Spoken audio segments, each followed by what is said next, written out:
Esaten da pertsona bat ongi ezagutzen dela bidaiatzen berarekin. Hori izan daiteke, baina pertsona bat ongi ezagutzeko bere etxera joan behar da, goxo. Horregatik, Amasai aurpegi ezagunekin egin dugu bidai txiki bat, Nafarroan barna. Haien etxera hurbildu gara, haien herrira, egunerokoan murgiltzeko, formaltasunik gabe.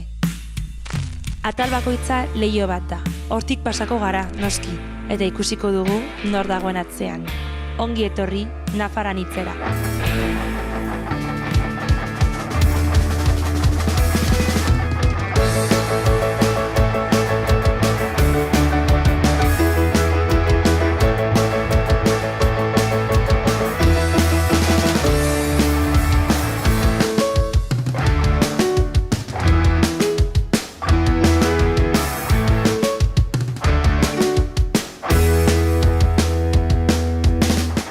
Egunon, Asisko? Baizu eren.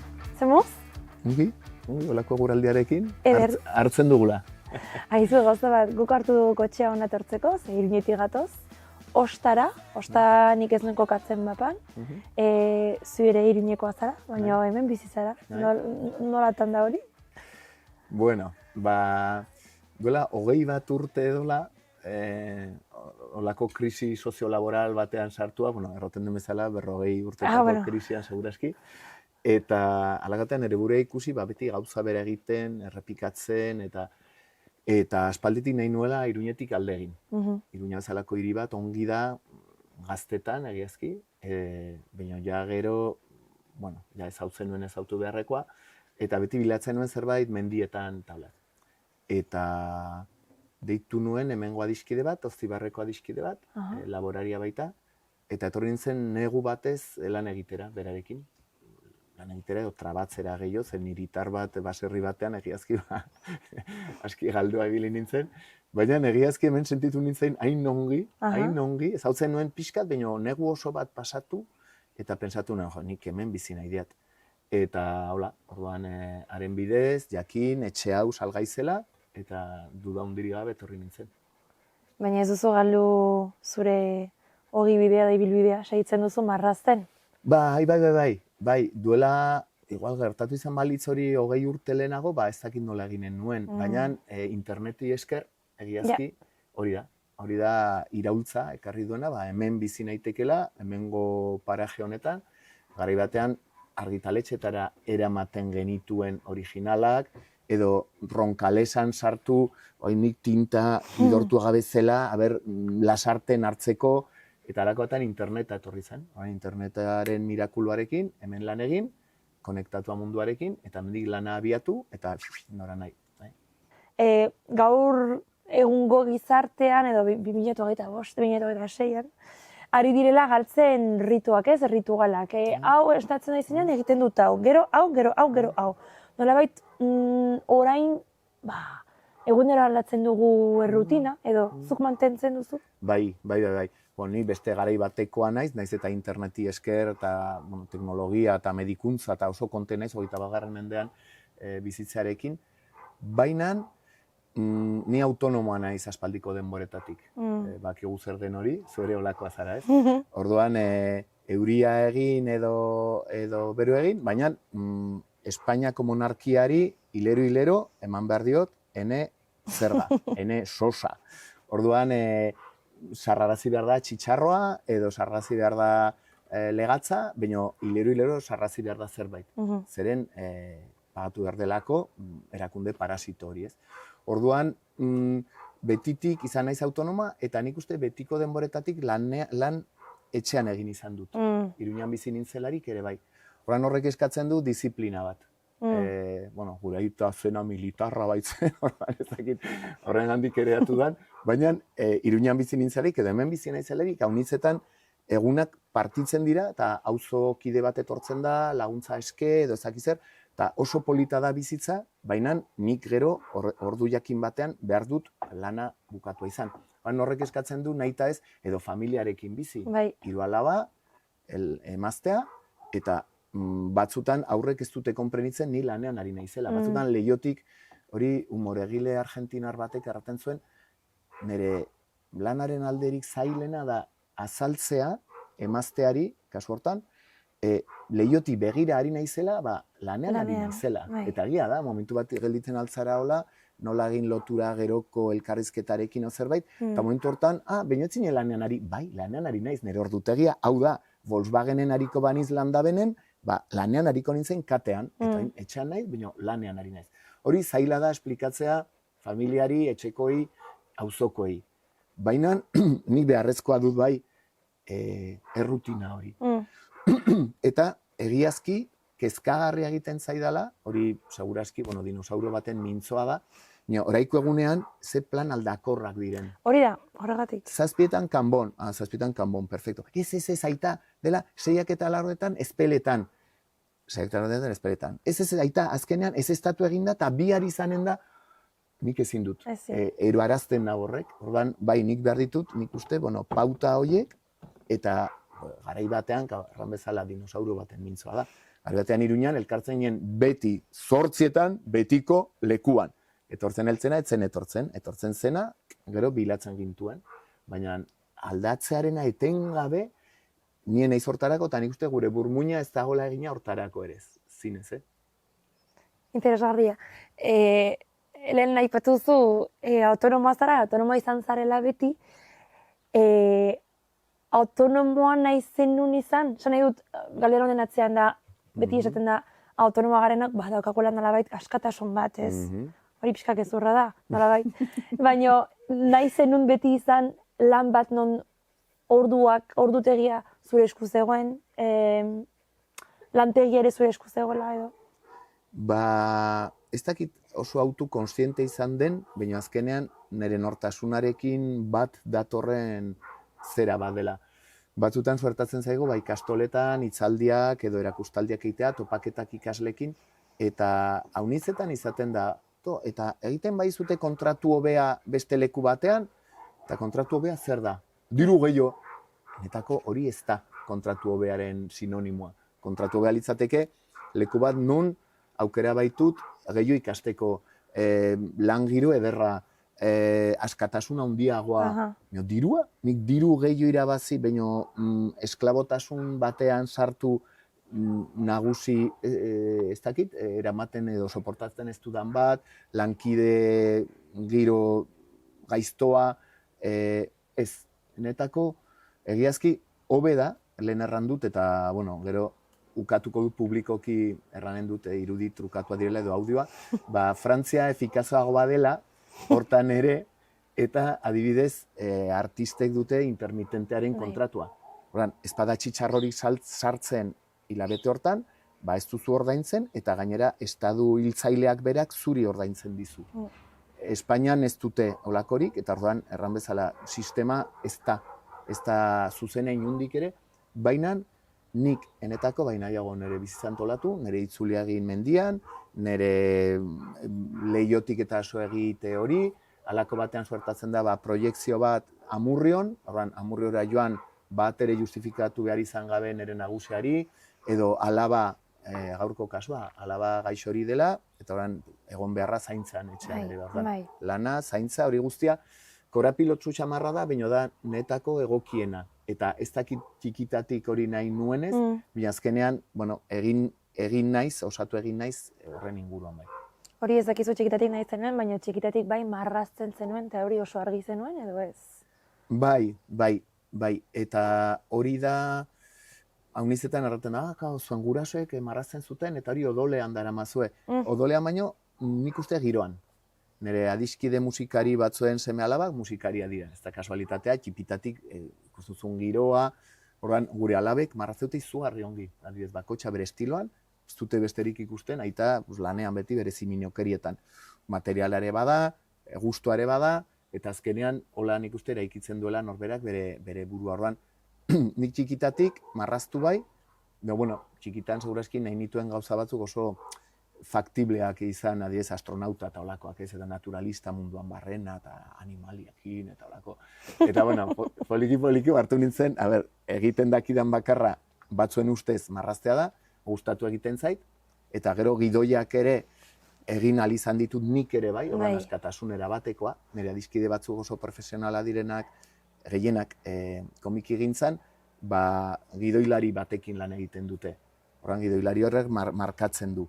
Nik netako erabateko askatasuna da neronek gidoia, neronek marrazkia, eta neronek irakurri, neronek saldu, neronek erosi, eta neronek irri egin edo ez, eta pixkate autogestio totala, fanzinen garaitakoa. Ja?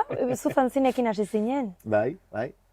Eta fanzinea beharko litzateke, zeren batzutan suertatu izan zait, gazte jendearen artean aipatzea fanzine hitza, eta zer da fanzine bat? Bai. Interneta etorri zen, zorionez, desagertu zen, fanzine saretirikoak badira, ez sarean diren fanzine satirikoak, gure garean guk egin genuen bat ere bai, baina fanzinea esplikatzea oraiko egunean tokatzen zaigu sare komertzialetatik kanpo dabilen argitalpen asoziatibo bat, eman dezagun, eta kritikoa eta satirikoa batzutan gure kasuan. Orduan, hola hasi nintzen, eta hori danetako punk filosofiak utzi zuen gauza ederrenetako bat izan zela oinarrizko aipu hori ez, egin ezazu zerorrek. Ez itxoin aber norbaitek egin araziko dizun delako hori, ez zeren delako horrek baitu beste interes batzuk, zentsura ere aplikatzen aldu, eta ez pauzu zerorrek egiten, eta zerori aplikatu gainera kolektiboari, gerorren kolektiboak ez badu egiten, ez du neorke eginen. Horinetako izan da, fanzinen espirituaren ernamuin bat, eta nik uste bizitzarako nik uste markatu nahuen ere bai. Egin behar dugula guk, gure euskaldun gisa, edo jende gisa, edo ez da izerran behar den ezkertiar gisa, guk egin beharko ditugu gure gauzak. Ze kontatzen zenuen zuk historia edo argitalpen horietan? Batetik, nik uste ezaugarriak nahi eta ez errepikatzen dira behin eta berriz.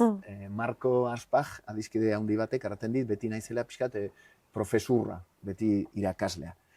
Eta badut pixkat naiz eta punk, aipatu eta hori guztia, baina egiazki badut barnean olako didaktismo bat. Honetako da, historiak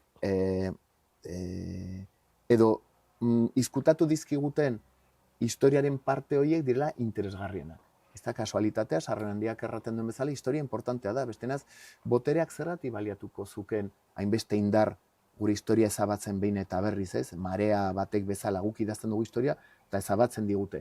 Eta parte horik izkutatzen dizkigutenak edo adulteratu dizkigutenak hori dire interesgarrianak. Horan, batetik, nik uste nire konstante bada didaktismo hori, bestetik panfletarismoare bai, nire gustatu egiten zai genero panfletoarena.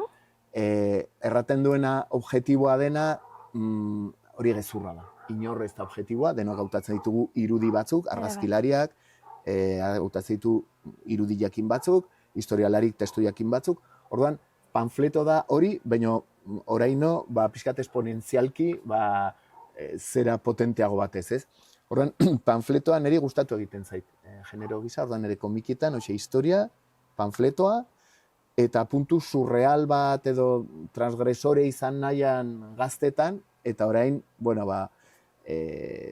beste inon igual irakurriko etzen nuguena, hor behar bada irakurtzen alduzu, hori pixkat saiatzen nahi ematen nahi. Hasi garaia aipatzen pixat, ez, barrutik nolakoa den zure lana, iruditzen zait interesgarria, ikusten balin badugu, baita ere zure zure burbuia edo nondik sortzen duzun, orduan ongi iruditzen balin bazaizu, joango gara zure lantegira. Bale, bazen.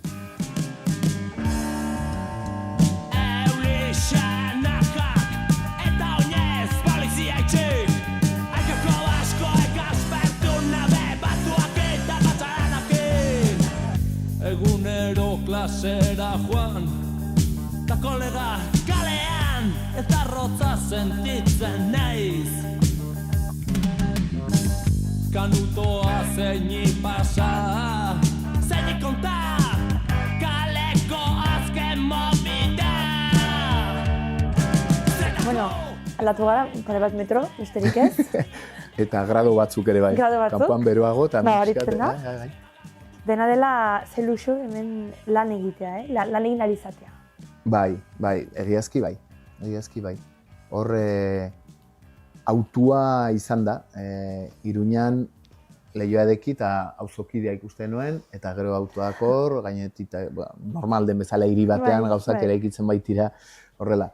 Eta ona etorri, eta ordan ja Leiotik dagoen panorama eta argia eta dena netako izugarria. Esan duzu, hiriak eraikitzen dira, ez? Nolabait vertikalki, hemen akaso horizontalki, ez? Zakite, aipatu duzu 2008an Leioaren irudia, ez? Zu jartzen zara, esertzen zara hemen, eta Leiotik begiratzen duzu, edo nola egiten duzu zuk inspiratzeko? Ez da nork errantzuen, ez da nik asmatua, baina inspirazioa da enelanaren euneko bata. Gainateko guztia da transpirazioa. Eta gira da, gure lana ez da fizikoa, bai dela ordu askotako emaitza, batzutan izaten da irakurtzea, edo bilatzea datu jakin bat, batzutan liburu oso bat irakurri, datu baten gainean erortzeko, horren gero behar dugu hori destilatu nolabait, narrazioa ber nola arilkatu, eta bar. Gero inspirazioa batzutan etortzen da, baina Josemi Bidador zenak erraten zuen bezala, niri inspirazioa etortzen zait batzutan, aurrengana joaten ezelarik ikastolara gidatzen ari, horren nun apuntatu, haunitzetan etortzen zaigu ideia geniala, eta ez pauzu momentu hortan apuntatzen, agur joan egiten da. Horren, nien naiz egoten ja inspirazioa nola heldu den, bitartean aurreratu, eta batzutan etortzen da inspirazioa, eta holako giroak ere laguntzen du. Lasaitasun hori eta argiak eta laguntzen du. Hori inspiratzeko nolabait elikatu behar duzu, ez? Burua irakurri, entzun, pelikulak ikusi, edo zer motatako artea kontsumitu, ez? Hemen, badugu nolabait adibide bat, liburu pilo bat eman ditugu, zuk zer irakurtzen duzu? Denetarik, baina azken luze honetan fikziotik gutxi. Fikzioa niri filmetan gustatzen zaizkit, dokumentalak ere asko gustatzen zaizkit, baina saiakerak gustatzen zaizkit.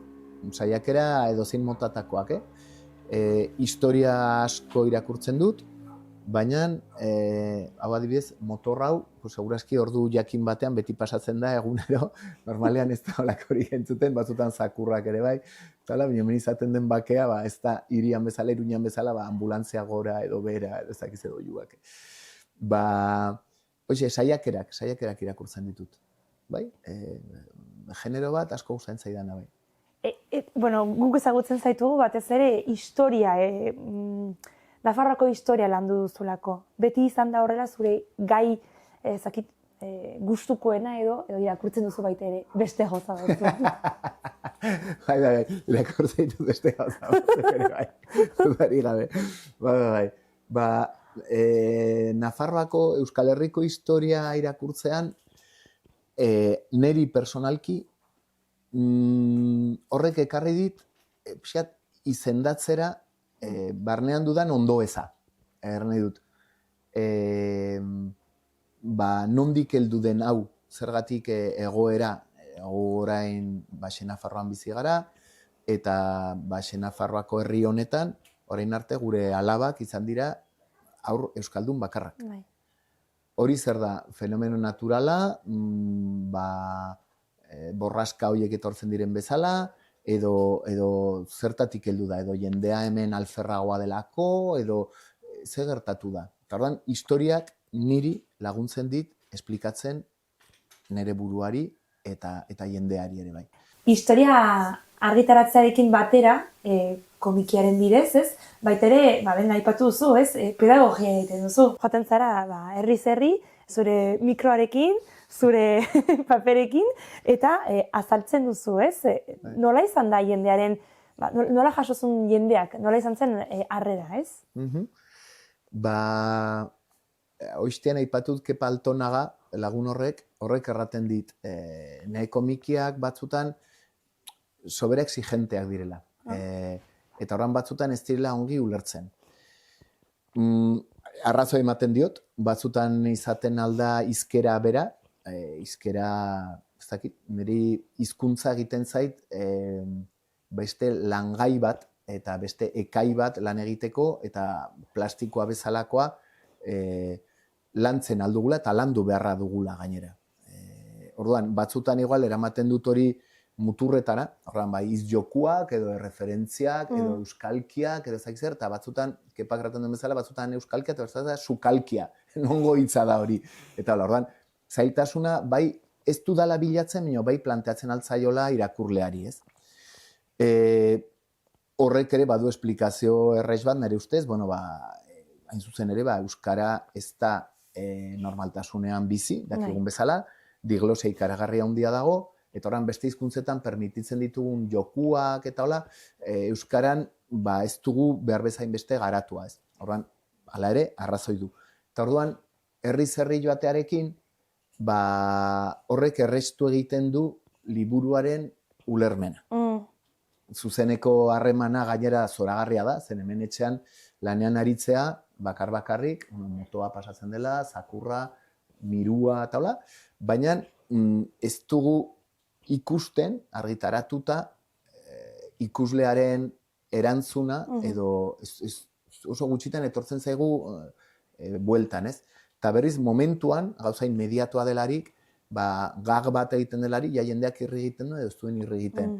Ja mezu hau pasatzen, ez zen pasatzen. Gero, jendearen galderak eta ekarpenak zoragarriak dira. Asko ikasten dut talakoetan, eta horrengo hitzaldia beti aberatsago ateratzen da, aurreko hitzaldietatik jasotako materialari esker. Aipatu dugu lehen fanzinea, orain komikez, liburua bera, baina bitartean edo denboraren zehar, baitere, tira satirika edo... Nola baite, honekin jolastu zenun asko, adibidez, nahi, obviamente, burura etortzen zaite, AK28, ez, aldizkaria. Konta iguzu pixkat nola izan zen etapa hori?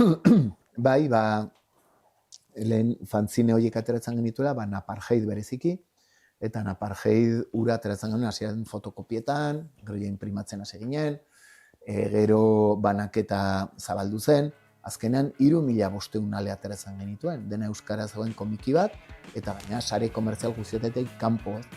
Eta hori zoragarri izan zen, bere bidea egin zuen, eta malkorik isuri gabe desagertu egin zen, lurperatu genuen, eta hola.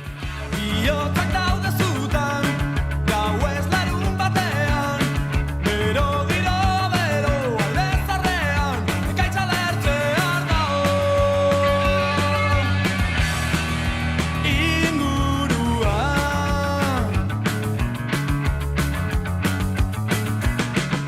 Atera gara etxetik, Bai?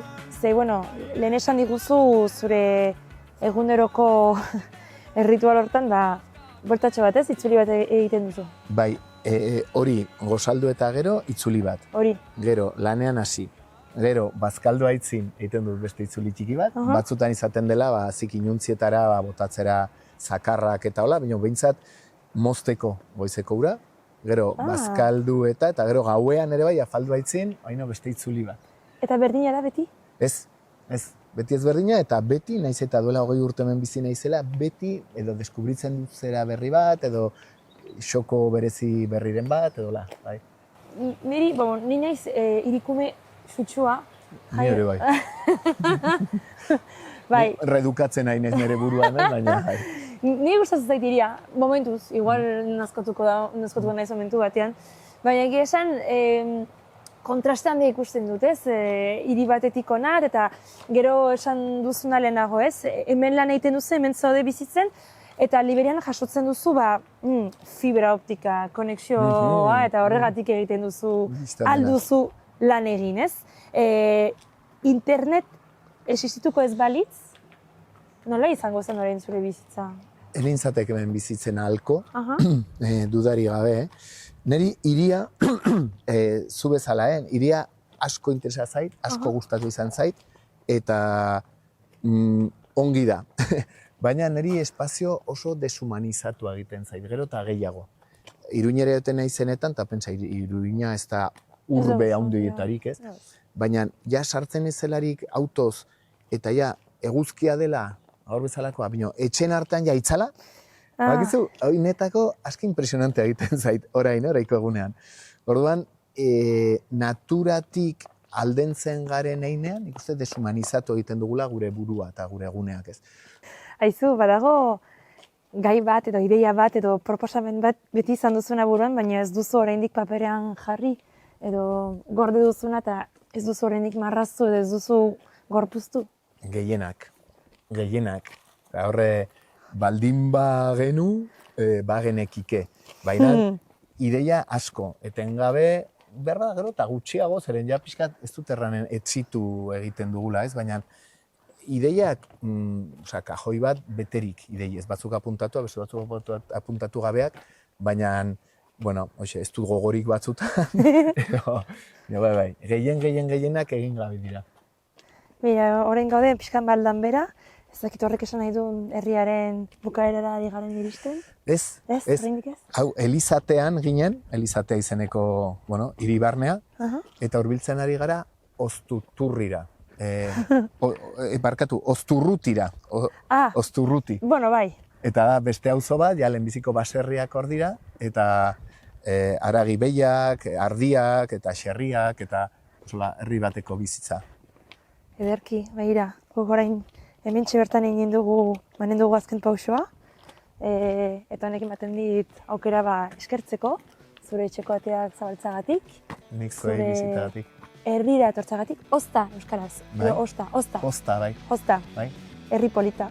Bai, alako da, bai. Hori ederra. Ba, eskerrik asko, Sisko. Nik zuei, eta nahi izan arte. Hori.